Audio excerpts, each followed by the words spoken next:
Stereochemistry lecture number 10। हमने stereochemistry के lecture number 10 का बीच का पार्ट कर लिया है, जो कि न्यूमेरिकल पार्ट है। उससे पहले के न्यूमेरिकल पार्ट हमने जो अल्फा सेलेक्टिविटी जो देखा है उस देख लिया हम। उससे पहले का न्यूमेरिकल पार्ट जो स्टीरियोआइसोमर का कैलकुलेशन है वो हमने नहीं किया था, उसको आप भी करेंगे। और इसी लेक्चर के लास्ट का टोपोसिटी पार्ट स्टार्ट करेंगे। तो हम स्टीरियोआइसोमर के कैलकुलेशन से पहले हमको स्टीरियोजेनिक सेंटर पता करना पड़ेगा, कौन सा स्टीरियोजेनिक सेंटर होता है। स्टीरियोजेनिक सेंटर उसे कहते हैं जिसके थ्रू क्या ज्योमेट्रिकल आइसोमर या स्टीरियो आइसोमर पॉसिबल होते हैं। ऐसे सेंटर जिसके थ्रू स्टीरियो आइसोमर पॉसिबल हो उसको हम स्टीरियोजेनिक सेंटर कहते हैं। कोई भी कायरल सेंटर क्या होता है, स्टीरियोजेनिक सेंटर होता है। सेकेंड, कोई भी डबल बॉन्ड जो एल्किन होता है सीस ट्रांस रिप्रेजेंट करता है, वो भी क्या होता है, स्टीरियोजेनिक सेंटर होता है। जैसे एलिन्स हैं जिसमें लगातार 2 डबल बॉन्ड हैं, वो भी स्टीरियोजेनिक सेंटर होते हैं, क्योंकि उसके टर्मिनल जो परपेंडिकुलर होते हैं वो एक बार एक साइड रोटेट हो सकते हैं, एक बार दूसरे साइड रोटेट हो सकते हैं। अब फिर एक एलिन्स देखते हैं जो लगातार 3 बॉन्ड से या ऑड नंबर ऑफ बॉन्ड से जुड़े हुए हैं, वो प्लेनर तो होते हैं लेकिन वो क्या बना सकते हैं, सीस ट्रांस टाइप बना सकते हैं, इसलिए ये भी क्या होते हैं, स्टीरियोजेनिक सेंटर होते हैं। तो ये 4 टाइप के स्टीरियोजेनिक सेंटर हो गए। 5वां स्टीरियोजेनिक टाइप सेंटर होता है स्पायरो रिंग। स्पायरो रिंग भी एलियंस की तरह ऑड इवन होते हैं, तो ऑड से भी पॉसिबल होता है और इवन से भी पॉसिबल होता है स्टीरियोजेनिक सेंटर। और ऐसा ही होता है बाईफेनल्स का। बाईफेनल्स भी जानते हैं कि वो उसमें जो रोटेशन में रेस्ट्रिक्शन आता है उसके कारण भी वो क्या जनरेट करते हैं, स्टीरियो आइसोमर, जिसको हम कायरल एक्सिस के थ्रू पता करते हैं कि उनका कॉन्फ़िगरेशन आर ऐसे ऐसे। इसके अलावा हमको स्टीरियो आइसोमर जब हम देख रहे हैं तो स्टीरियोजेनिक सेंटर जो देख रहे हैं उसके बाद हमको ध्यान ये रखना चाहिए कि वो प्लेन ऑफ सिमेट्री फॉलो ना करते हुए, सेंटर ऑफ सिमेट्री ना फॉलो करते हुए, जितना भी उनको हम जो पहले डिसाइड किए हुए हैं कि कौन सा कायरल है, ए कायरल, वो सारी चीज़ प्रोसेस फॉलो करते हुए हो, तभी वो क्या कहलाएंगे, स्टीरियोजेनिक सेंटर। हम केवल ये जो है स्टीरियोजेनिक सेंटर है कह देने पर नहीं होता है, उसके पहले के जो जितने भी रूल हमने डिसाइड किए थे, plane of symmetry, centre of symmetry, alternative axis of symmetry, ये सारे रूल भी इसको फॉलो करना चाहिए। तभी क्या होगा, वो कायरल मतलब स्टीरियोजेनिक सेंटर होगा। तभी उसके थ्रू क्या हो जाएंगे, स्टीरियो आइसोमर पॉसिबल होंगे। अब हम देखते हैं मॉलिक्यूल 2 टाइप के हो सकते हैं, अनसिमेट्रिकल, सिमेट्रिकल। तो अनसिमेट्रिकल या सिमेट्रिकल होंगे मॉलिक्यूल। अनसिमेट्रिकल किसे कहेंगे, जिसमें प्लेन ऑफ सिमेट्री और सेंटर ऑफ सिमेट्री प्रेजेंट ना हो। हमको यहाँ पर कंफ्यूज नहीं होना है कि प्लेन ऑफ सिमेट्री और सेंटर ऑफ सिमेट्री पाने पर तो मॉलिक्यूल ऑप्टिकली इनएक्टिव हो जाता है और एक कायरल हो जाता है, उसमें स्टीरियो सेंटर कैसे होंगे, स्टीरियो आइसोमर कैसे पॉसिबल होंगे। यहाँ पर ये कंडेंस फॉर्म में देगा। कंडेंस फॉर्म में मतलब कि हमको वो स्टीरियो मतलब सेंटर को, जो कायरल सेंटर है या फिर स्टीरियोजेनिक सेंटर है, उसको वो प्रॉपर स्ट्रक्चर बना के नहीं दे रहा, वो कंडेंस फॉर्म में दे रहा है। तो इसलिए हमको इसमें कन्फ्यूजन नहीं हो क्रिएट करना है कि वो प्लेन ऑफ सिमेट्री और सेंटर ऑफ सिमेट्री प्रेजेंट हो जाए तो मॉलिक्यूल कैसे ऑप्टिकली एक्टिव होगा, उसके थ्रू कैसे हम उसको सिमेट्रिकल होने के बावजूद कैसे उसके अंदर हम निकालेंगे स्टीरियोजेनिक सेंटर। तो समझने वाली बात यह है कि जैसे अनसिमेट्रिकल मॉलिक्यूल है तो उसके लिए स्टीरियो आइसोमर कितने होंगे, उसमें होगा 2n to the power n। n मतलब n क्या है, उसमें नंबर ऑफ स्टीरियोजेनिक सेंटर है। और उसमें ऑप्टिकली एक्टिव आइसोमर कितने होंगे, वो भी 2n ही होंगे। जितने स्टीरियो आइसोमर होंगे वो साले के साले ऑप्टिकली एक्टिव होंगे। मतलब कि इससे समझ में आ जाए कि उसमें ऑप्टिकली एक्टिव आइसोमर एक भी नहीं होंगे। और अगर इनएंसोमेरिक पेयर बोले, इनएंसोमेरिक पेयर मतलब जितने भी स्टीरियो आइसोमर हैं उनको हम 2 से डिवाइड कर देते हैं, वही इनएंसोमेरिक आइसोमर हो जाते हैं। मतलब इनएंसोमेरिक आइसोमर वो होते हैं, मतलब इनएंसोमेरिक पेयर वो होते हैं कि जो जितने भी स्टीरियो आइसोमर है उनके बाई डिवाइड 2 नहीं, जितने भी ऑप्टिकली एक्टिव आइसोमर है, ऑप्टिकली एक्टिव आइसोमर ही क्या होते हैं, इनएंसोमर होते हैं। तो उनका जो पेयर करना है, पेयर ढूंढना है, तो उनके बाई 2 कर देंगे तो उनका पेयर आ जाएगा। तो यहाँ पर 2n/2 कर देने पर वो आ जाता है। या तो क्या करेंगे, 2n/2 ना करके 2n-1 कर देने पर भी ये आ सकता है। अगर मॉलिक्यूल सिमेट्रिकल हो या प्लेन ऑफ सिमेट्री या सेंटर ऑफ सिमेट्री में से दोनों में से कोई भी एक प्रेजेंट हो, कंडेंस्ड फॉर्म में अगर हमको ऐसा देखने मिले तो उसको हम 2 तरीके से निकाल सकते हैं। उसका n क्या होता है, स्टीरियो आइसोमर का जो सेंटर है, स्टीरियोजेनिक सेंटर, वो इवन हो सकता है या ऑड हो सकता है। अनसिमेट्रिकल के लिए इवन ऑड नहीं लगता था, लेकिन यहाँ पर क्या हो रहा है, इवन ऑड फार्मूला लग रहा है। अगर वो इवन है तो उसमें क्या होगा, stereo isomer 2n⁻n-1 plus 2n/2-1। इसमें जो हम 2n⁻n-1 बोल रहे हैं वो ऑप्टिकली एक्टिव है, और जो बाद में हम 2 n/2 - 1 जो बोल रहे हैं वो ऑप्टिकली इनएक्टिव है। हम ऑप्टिकली इनएक्टिव को मीजो भी कह सकते हैं। तो इसमें तो स्टीरियो आइसोमर इतने हो गए। अब हमको देखना पड़ेगा कि ऑप्टिकली एक्टिव और ऑप्टिकली इनएक्टिव हमने डिसाइड कर लिया फार्मूला से ही, क्योंकि पहले से हमने उसको डिवाइड करके रखा हुआ है फार्मूला के थ्रू। तो अब इतना निकालने के बाद हमको अगर इनएंसोमेरिक पेयर निकालना पड़ा तो हम टोटल जितने स्टीरियो आइसोमर आए हैं उसको डिवाइड नहीं करेंगे 2 से, हम ओनली किसको करेंगे, हमने पहले डिसाइड कर लिया ऑप्टिकली एक्टिव आइसोमर। तो ऑप्टिकली एक्टिव आइसोमर के लिए फार्मूला क्या है, 2n-1। तो हम 2n-1 को ही 2 से डिवाइड करके इनएंसोमेरिक पेयर निकाल लेंगे। ये हुआ इवन का केस। अब हम ऑड की केस की बात करें तो क्या होगा, इसमें स्टीरियो आइसोमर के लिए जो होगा 2n-1 फार्मूला होगा। ऑड में क्या होगा, 2n-1 स्टीरियो आइसोमर होंगे। लेकिन हम इसको डिवाइड नहीं कर पाते हैं ऑप्टिकली एक्टिव और ऑप्टिकली इनएक्टिव में इस फार्मूला से, इसलिए हम स्टीरियो आइसोमर को ऑप्टिकली एक्टिव और इनएक्टिव में डिवाइड करने के लिए क्या करते हैं, ऑप्टिकली इनएक्टिव टोटल कितने होते हैं ऑड वाले में, वो होता है 2n-1/2 इतने होते हैं ऑप्टिकली इनएक्टिव। तो हम इसको क्या करेंगे, जो टोटल स्टीरियो आइसोमर है उसमें इतना घटा देंगे, वो क्या हो जाएगा, ऑप्टिकली एक्टिव हो जाएगा। तो फार्मूला कैसे बन जाएगा, 2n-1 माइनस 2n-1/2 ये टोटल ऑप्टिकली एक्टिव हो गए, प्लस 2n-1/2 ये टोटल ऑप्टिकली इनएक्टिव हो गए। तो इन दोनों को अगर हम एक बार घटा दे रहे हैं तो ऑप्टिकली एक्टिव आ जाएगा, और अगर एक बार घटाए के एक बार दो जोड़ रहे हैं तो उससे क्या हो जाएगा, स्टीरियो आइसोमर टोटल आ जाएंगे। और हमको पता ही है कि हम इनएंसोमेरिक पेयर निकालने के लिए क्या करते हैं, जितना कि ऑप्टिकली एक्टिव है उसको 2 से डिवाइड कर देते हैं तो हमको इनएंसोमेरिक पेयर निकल आता है। अब जैसे अगर कहीं पर भी हम जो निकाल रहे हैं कंडेंस्ड कंपाउंड में सीडो कायरल सेंटर भी आ सकता है। सीडो कायरल सेंटर आ गया तो हम जानते हैं कि उसको हम कायरल सेंटर में काउंट नहीं करते हैं, लेकिन हम जब स्टीरियोजेनिक सेंटर की बात करेंगे तब उसको एज अ कायरल मतलब स्टीरियोजेनिक सेंटर लेंगे और उसको काउंट भी करेंगे और उसको भी फार्मूला में पुट करेंगे। सीडो कायरल सेंटर को कभी भी कायरल सेंटर में काउंट नहीं किया जाता है, लेकिन स्टीरियोजेनिक सेंटर का अगर निकाल रहे हैं तो हमको उसको स्टीरियोजेनिक सेंटर के तौर पर काउंट करना पड़ता है और उसको हम फार्मूला में पुट भी करते हैं उसके वैल्यू को। अब हम डिफरेंट एग्जांपल्स देख लेंगे, लेकिन हम देखते हैं कि फर्स्ट एग्जांपल में तो हम बहुत इजी तरीके से निकाल सकते हैं, वो सिमेट्रिकल का एग्जांपल है, उसको सिमेट्रिकल का फार्मूला पुट कर देंगे। लेकिन सेकंड वाले एग्जांपल में क्या आ रहा है कि एल्किन आ रहा है। एल्किन के उसका एक टर्मिनल में जो है उसके क्या है, एक टर्मिनल में दोनों जो है सेम एटम अटैच है, इसलिए ये क्या हो जाएगा, ऑप्टिकली इनएक्टिव हो जाएगा। तो ये कायरल सेंटर नहीं होगा, लेकिन इसके बाजू वाला जो है बाइफिनेंस वो कायरल सेंटर होगा। ऐसे हम डिफरेंट एग्जांपल में इसको स्टडी करते हुए चलेंगे कि किस में कायरल सेंटर होगा नहीं होगा। स्टीरियोजेनिक सेंटर होने के बाद भी वो ऑप्टिकली एक्टिव होना चाहिए, मतलब तभी वो क्या देगा, स्टीरियोजेनिक सेंटर होगा। ऑप्टिकली एक्टिव नहीं, मतलब उसके थ्रू स्टीरियो आइसोमर पॉसिबल होना चाहिए। स्टीरियो और स्टीरियो आइसोमर लगने के लिए तो कुछ रूल्स होते हैं, प्लेन ऑफ सिमेट्री और सेंटर ऑफ सिमेट्री एब्सेंट रहना चाहिए। अब हम देखते हैं कि एल्किन अगर प्रेजेंट है रिंग में तो वो कभी भी क्या सिस ट्रांस नहीं दे पाएगा जब तक कि उसमें 6 मेंबर हैं उस रिंग में। 7 मेंबर का रिंग भी कभी कभार ही देता है क्या, सिस ट्रांसफॉर्म, उसके लिए वो लाइट के प्रेजेंट में देता है। तो नॉर्मली हम इसको नहीं लेते हैं कि वो भी सिस ट्रांस देता है करके, लेकिन अगर जैसे बेंजीन है तो वो तो देगा नहीं क्योंकि 6 मेंबर रिंग है। तो वैसे ही अगर कहीं पर आता है 8 मेंबर रिंग तब जाके हम मानते हैं कि हाँ ये देगा क्या, सिस ट्रांस, तो उसका स्टडी करते हैं हम। तो कभी भी हम 6 मेंबर तक में या 7 मेंबर तक में इसका स्टडी नहीं करेंगे। अब हम नेक्स्ट एग्जांपल जो देख रहे हैं वो क्या है, इसमें प्लेन ऑफ सिमेट्री नहीं लग रहा है, ना ही सेंटर ऑफ सिमेट्री लग रहा है, और ये ब्रिज सेंटर है। और ब्रिज सेंटर में क्या होता है, उसके ब्रिज हेड पोजीशन में जो कार्बन लगे हैं उनकी भले ही वैलेंसी डिफरेंट हो, चारों वैलेंसी, लेकिन उसमें वो क्या हो जाते हैं, रिजिड हो जाते हैं।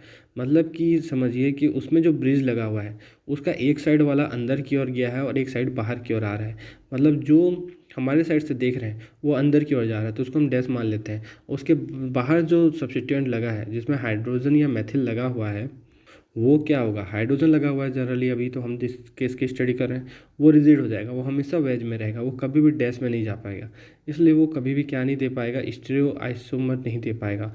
ऐसा सेंटर जो कायरल सेंटर भी है लेकिन फिर भी यहाँ पर वो स्टीरियो आइसोमर नहीं दे पा रहा है, रिजिड हो जा रहा है, इसलिए इसको हम कायरल सेंटर में काउंट नहीं करेंगे। कायरल सेंटर में काउंट जरूर करेंगे लेकिन स्टीरियोजेनिक सेंटर में काउंट नहीं कर पाएंगे यहाँ पर। ऐसा पीछे वाले के लिए भी हो जाएगा कि वो सामने तो आ रहा है तो उसका जो जो ब्रिज का सामने आ रहा है वो क्या हो जाएगा, वेज में आ जाएगा, और पीछे जो एमी गया है वो डैश में रह जाएगा और वो रिजिड रह जाएगा। ये जो एग्जांपल पढ़ रहे हैं वो कैम्फर है, नॉन बोरेन कैटेगरी का ये क्या है, ब्रिज कंपाउंड है। तो ये इसका और इसका जो मिरर इमेज आता है वो उनके बीच क्या रिलेशन होगा, वो केवल क्या कहलाएंगे, स्टीरियो आइसोमर कहलाएंगे।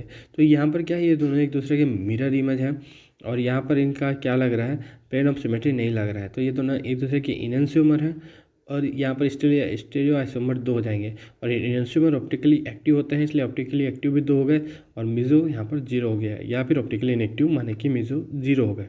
हमने यहाँ पर क्या स्टडी किया, ब्रिज साइक्लिक कंपाउंड। तो क्या हर एक ब्रिज साइक्लिक कंपाउंड ऑप्टिकली ऐसे मतलब इसके जिसके इस ब्रिज हेड पर कायरल सेंटर वो इनएक्टिव होते हैं?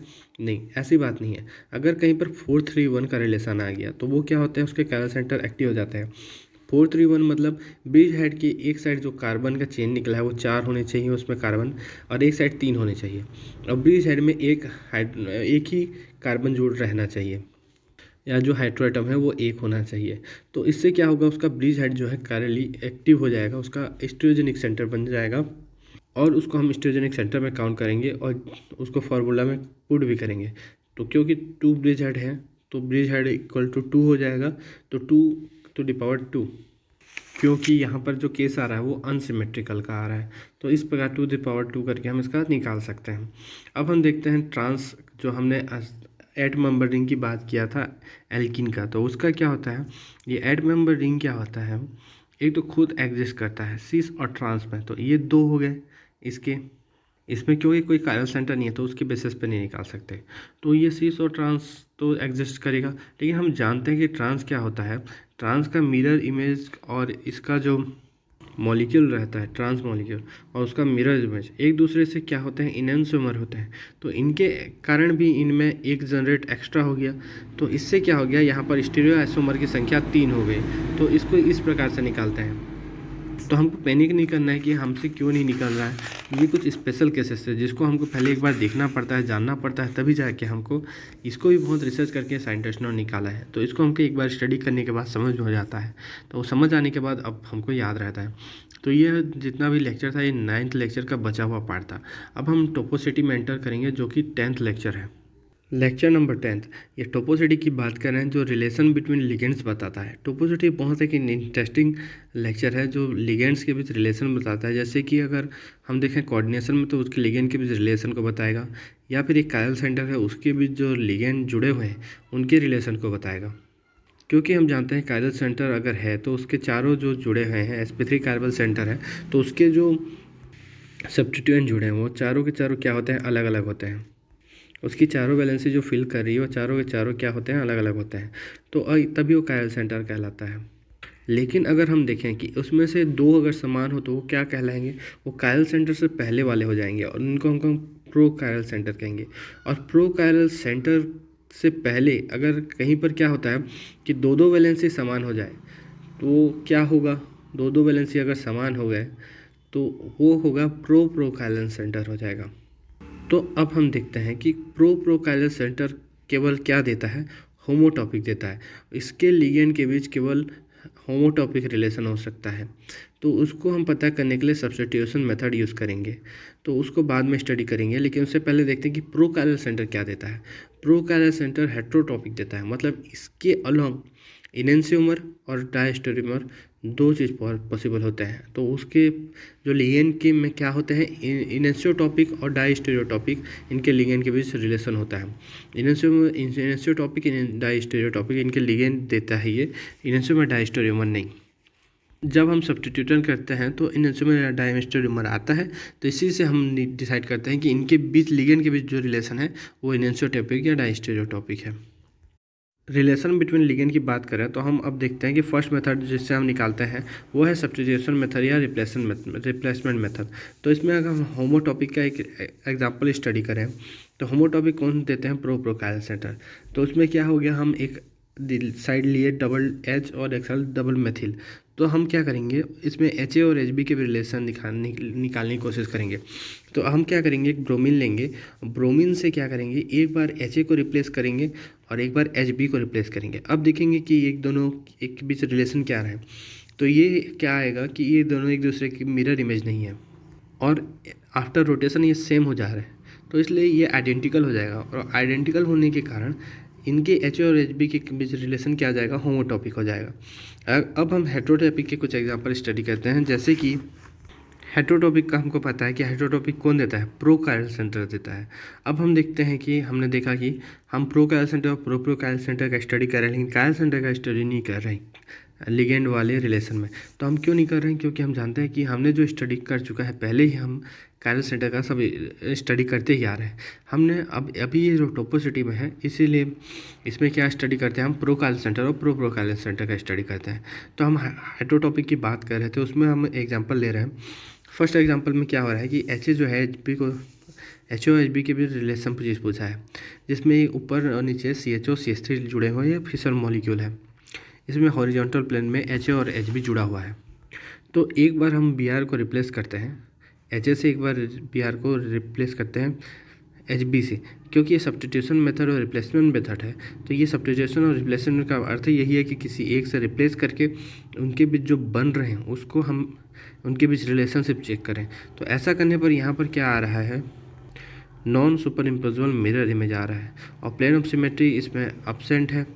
तो अब सेंटर ऑफ सिमेट्री भी अब्सेंट ही हुआ है। तो प्लेन ऑफ सिमेट्री अगर अब्सेंट है तो इसमें क्या है, इन लोग के बीच इनेंशियोमर रिलेशन आ गया। तो इनके जो एच ओ एच बी के बाद आया रिलेशनशिप वो हो गया इनेंशियोटॉपिक हो गया, क्योंकि हम जानते हैं कि डायस्टोरियोमर के लिए कम से कम 2 ठो क्या चाहिए, कायरल सेंटर।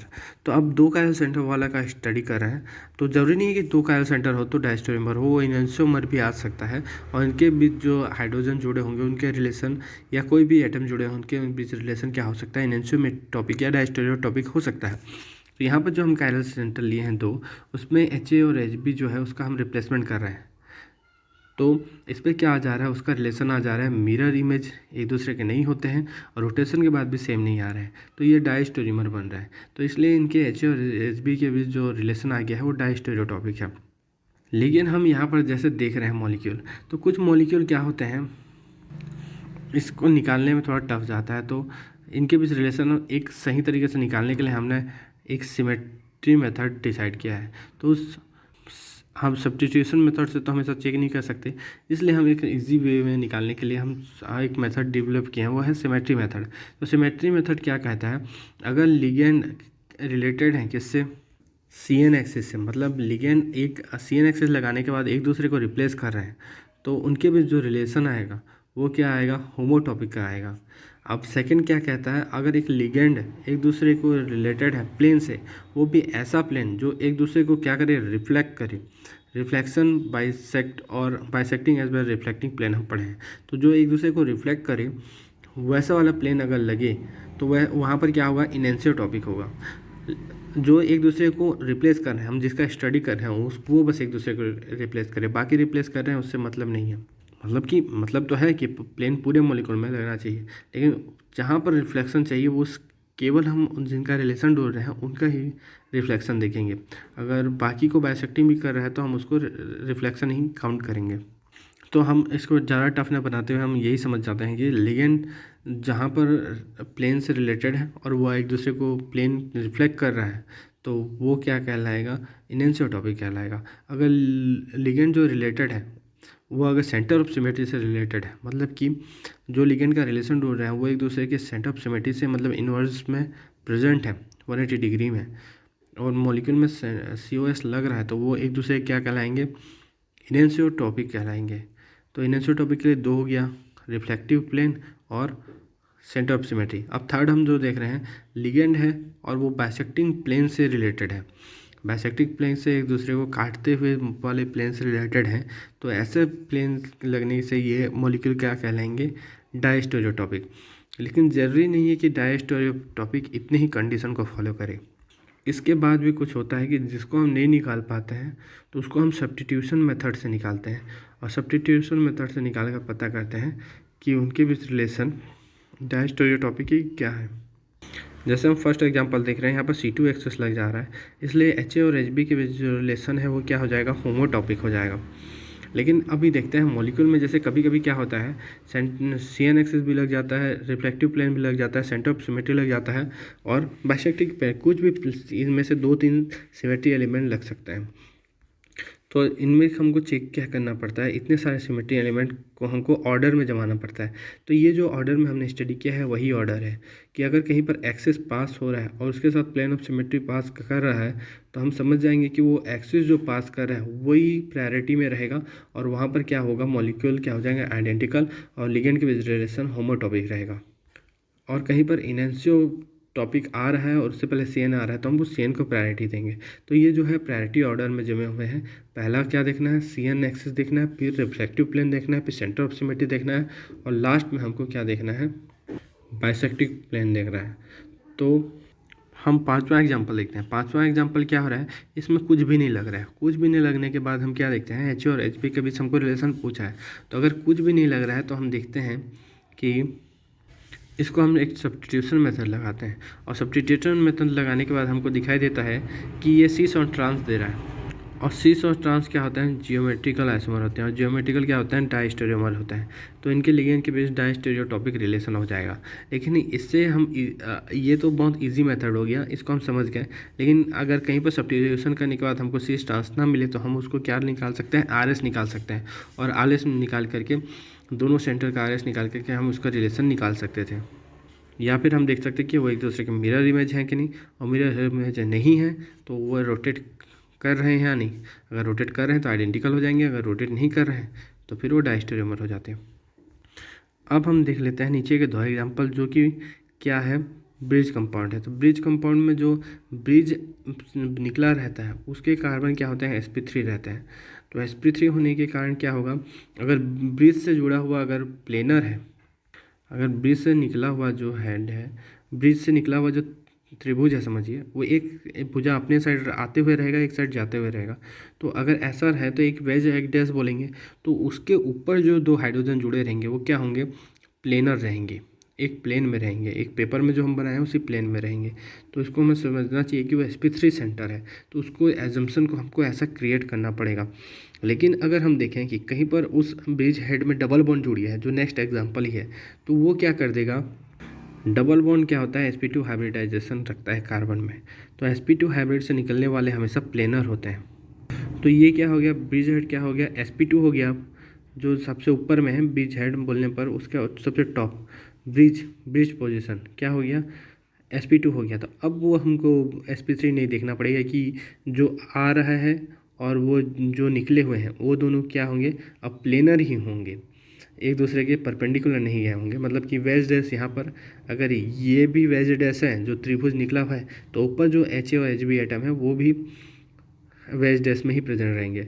तो यहाँ पर हमको ये देखना का आइडिया अपने माइंड में क्रिएट करना पड़ेगा। अब हम जैसे कि नॉर बोरेन की कैटेगरी को देख रहे हैं, एक टफ एग्जांपल हम देख रहे हैं जिसमें बहुत सारे H एटम हैं और इन H एटम के बीच रिलेशनशिप देखना है। तो हम इसके सबसे पहले देख लेते हैं कि एक इसमें एक्सिस लग रहा है कि नहीं, वो चेक करेंगे, फिर रिफ्लेक्टिव प्लेन चेक करेंगे, फिर bisecting centre of symmetry check करेंगे, फिर बाइसेक्टिंग प्लेन चेक करेंगे इसमें। तो हम देखते हैं कि इसमें लग रहा है C2 प्लेन, तो इनके बीच जो एटम आपस में इंटरचेंज कर रहे हैं वो होमोटॉपिक हो जाएंगे। अब फिर हम देखेंगे प्लेन इसमें कौन कौन से लग रहे हैं, और उस प्लेन लगने से, क्योंकि यहाँ बहुत सारे H एटम है, तो एक प्लेन में हो सकता है कि आधे एटम आपस में रिफ्लेक्टिंग कर रहे हों और कुछ एटम एक दूसरे को बाइसेक्टिंग भी कर रहे हों उसी में। तो जो एटम आपस में रिफ्लेक्टिव होंगे उस प्लेन में, तो वो क्या हो जाएंगे, एक दूसरे के इनेंशियोमर, और जो उसी प्लेन में एक दूसरे को क्या कर रहे हों, बाइसेक्ट कर रहे हों, वो एक दूसरे क्या हो जाएंगे, डायस्टेरियोमर। तो हम यहाँ पर दो प्लेन लग रहा है, तो उसके अलॉन्ग हम देख लेंगे कि इनेंशियोमर और डायस्टेरियोमर कौन है। लेकिन ध्यान देने वाली बात यह है कि प्लेन से पहले हमने एक्सिस देखा है, एक्सिस में जो एक दूसरे को रिलेशन होमोटॉपिक दे चुके हैं उन्हें कभी भी हम इनेंशियोटॉपिक और डायस्टेरियोटॉपिक में फिर से काउंट नहीं करेंगे, अगर प्लेन उनको रिफ्लेक्ट कर रहे हों तब भी, क्योंकि ये कब हम होमोटॉपिक में आइडेंटिकल हो चुके हैं। तो ऐसे रिलेशन से हमको बचना पड़ेगा। तो जैसे कि एक एग्जांपल में H8 और H7 ऑलरेडी क्या हो चुके हैं, आइडेंटिकल होमोटॉपिक रिलेशन कर चुके हैं, लेकिन वहीं पर उस प्लेन लगाने के बाद इनएंशियोटॉपिक लग रहे हैं, तो हमको इसको आइडेंटिकल मानना है, ना कि इनएंशियोटॉपिक। अब हम देखते हैं कि ब्रिज कंपाउंड में हम एक्सो इंडो जानते हैं। एक्सो इंडो का अगर हम रिलेशन निकालना चाहें, एक्सो और इंडो का अगर निकालना चाहें तो क्या होगा, तो एक्सो और इंडो के बीच रिलेशनशिप क्या आता है, जनरली क्या आता है, अब उसको हम सब्स्टिट्यूशन मेथड से ही देख पाते हैं। तो उसको हमको देखने के लिए हमको उनको सब्स्टिट्यूट करके उनके बीच रिलेशन निकालना पड़ता है। तो जनरली इनके बीच जो रिलेशन होता है वो डायस्टेरियोटॉपिक होता है। तो जो एक एक्सो है इस मॉलिक्यूल में प्रेजेंट सारे इंडो के साथ क्या करेगा, कनेक्टिविटी सारे के साथ सेम होने के कारण क्या करेगा, रिलेशनशिप दिखाएगा, वो होगा डायस्टेरियोटॉपिक। तो एक एक्सो 4 इंडो के साथ डायस्टेरियोटॉपिक शो कर रहा है, तो यहाँ पर 4 एक्सो हैं, तो ये ऐसे पेयर बनाएंगे तो 16 पेयर हमको ऐसे ही मिल जाएंगे डायस्टेरियोटॉपिक के।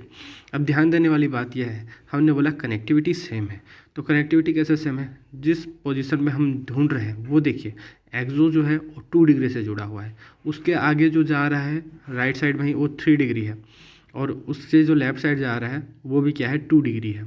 तो अब हम जिसके साथ निकालेंगे, जिस एक इंडो के साथ, वो भी सेम कनेक्टिविटी होना चाहिए, 2 डिग्री जहाँ पर वो है वो 2 डिग्री होना चाहिए, वो जिस और जा रहा है वो 3 डिग्री होना चाहिए, और उसका लेफ़्ट साइड वाला या फिर जो भी एक साइड वाला 2 डिग्री होना चाहिए। अगर कनेक्टिविटी इस प्रकार से सेम है तभी तो वो एक दूसरे के एक्सो इंडो क्या डायस्टेरियोटॉपिक निकाल सकते हैं, क्योंकि स्टीरियोआइसर में सबसे इम्पॉर्टेंट क्या है, कनेक्टिविटी। अगर कनेक्टिविटी है तभी वो स्टीरियोआइसोमर देता है।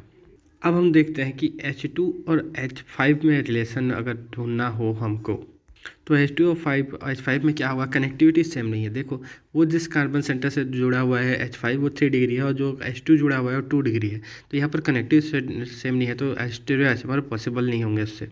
अब हम जब नॉन बोरेंस की स्टडी कर रहे हैं, तो नीचे वाले एग्जाम्पल में हम देखते हैं कि हमने जो एक्सो इंडो का स्टडी किया वो सेम चीज़ है, कि हम जो इसका H4 जो है वो जिस एक्सो है, तो वो एक्सो क्या H5 और H8 के साथ क्या दे रहा है, डायस्टेरियोमर रिलेशन दे रहा है उन इंडो के साथ, लेकिन वो H7 और H11 के साथ नहीं दे रहा है। ऐसा इसलिए हो रहा है, H7 और H11 जो है दोनों साइड 2 डिग्री से जुड़े हुए हैं एक तरीके से हम देखें तो, क्योंकि यहाँ पर जो है ब्रिज हेड में अभी चेंजेस आ गए हैं, वो 3 डिग्री ने दोनों नहीं है, एक 3 डिग्री है तो एक 2 डिग्री है, एक के साथ हाइड्रोजन और एक के साथ मिथाइल जुड़ा हुआ है। तो इस प्रकार के जो होता है, और कनेक्टिविटी में चेंजेस आने के कारण जो ये एक्सो है वो उन्हीं इंडो के साथ रिलेशन देता है जो उसके सेम कनेक्टिविटी दर्शाते हों।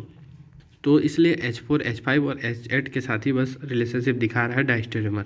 तो यहाँ पर इसलिए पेयर्स 16 न होकर के घट के आधे ही बच जाते हैं, जो 8 रह जाते हैं। इस प्रकार से हम नीचे के भी कुछ एग्जाम्पल स्टडी कर सकते हैं। अब एक लास्ट एग्जाम्पल है होमोटॉपिक, इसका मतलब कि टोपोसिटी की इस लिगेंड रिलेशन का। तो लिगेंड रिलेशन में जो ये त्रिभुज बना हुआ है उसमें से ना C2 एक्सेस पास हो रहा है, ना कोई भी CN एक्सेस पास नहीं हो रहा है। अब हम प्लेन देखते हैं, तो प्लेन एक पास हो रहा है जो HB को SC से और HA को HD से रिफ्लेक्ट कर रहा है, और इसमें क्या आ जाएगा, इसलिए रिलेशन इनेंशियोमर का रिलेशन आ जाएगा, रिफ्लेक्टिव प्लेन होने के कारण। लेकिन जो कार्बन बाहर निकला हुआ है जिस पे sp3 है, वो क्या होगा, उसमें H जुड़ा हुआ है और SC और HF जुड़ा हुआ है। तो HC और HF के बीच रिलेशन, HE और HF के बीच रिलेशन क्या आ जाएगा, वो होगा आइडेंटिकल, क्योंकि ये इनके बीच फ्री रोटेशन है, और फ्री रोटेशन एक बॉन्ड के अलग होने पर हम समझ जाते हैं कि कभी वो HC HF की जगह में होगा और HF कभी HC के जगह में होगा, इसलिए इनके बीच जो रिलेशन होगा वो आइडेंटिकल और होमोटॉपिक होगा। और यहाँ पर एक्सो इंडो तो केवल 2 ही एक्सो हैं और 2 ही इंडो हैं जिनकी कनेक्टिविटी पूरी की पूरी सेम है। तो इस प्रकार की कनेक्टिविटी सेम होने के कारण हम क्या बोलेंगे, यहाँ पर एक्सो और इंडो क्या है, एक दूसरे से डायस्टेरियोमर है, और इसको हमको स्टडी करना होगा, और डायस्टेरियोटॉपिक है इनके लिगेंड। तो इसलिए हम इनको अगर स्टडी करना होगा डायस्टेरियोटॉपिक्स को, तो हमको सब्स्टिट्यूशन करने के बाद ही समझ में आता है कि इसके बाद जो मिरर इमेज है वो, मतलब कि इसका मिरर इमेज एक दूसरे का मिरर इमेज होगा ही नहीं, मतलब इसके बाद रिलेशन क्या आ जाएगा, नॉट मिरर इमेज, और रोटेशन के बाद भी सेम नहीं आएगा, तो वो डायस्टेरियोटॉपिक हो जाएंगे, और इनमें रिलेशन क्या हो जाएगा, डायस्टेरियोमर का।